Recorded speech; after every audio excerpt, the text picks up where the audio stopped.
بسم اللہ الرحمن الرحیم۔ فرائض غسل 3 ہیں۔ نمبر 1، کلی اس طرح پر کہ منہ کے ہر پرزے، گوشت، ہونٹ سے حلق کی جڑ تک ہر جگہ پانی بہہ جائے۔ مسوڑے، دانت کی کھڑکیاں، زبان کی ہر کروٹ میں حلق کے ہر کنارے تک پانی بہے۔ روزہ نہ ہو تو غرارہ کرے تاکہ پانی ہر جگہ اچھی طرح پہنچے۔ دانت میں کوئی چیز اٹکی ہو جیسے گوشت کا ریشہ، چھالیا کا چور، پان کی پتی وغیرہ تو جب تک ضرور حرج نہ ہو تو چھڑانا ضروری ہے۔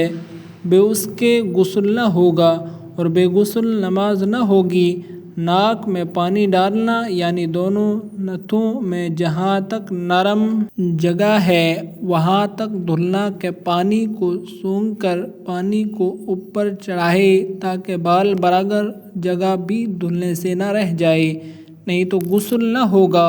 اگر بلا کا نتھ کیل کا سوراخ ہو تو اس میں بھی پانی پہنچانا ضروری ہے۔ ناک کے اندر ریٹھ نکٹی سوکھ گئی ہو تو اس کا چھڑانا بھی فرض ہے اور ناک کے بال کا دھونا بھی فرض ہے۔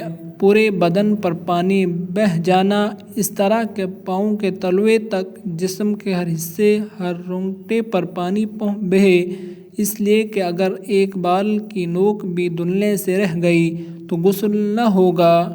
لائک، کمنٹ اور شیئر ضرور کریں اور ایسی معلومات کے لیے ہمارے چینل کو سبسکرائب کرنا نہ بھولیں۔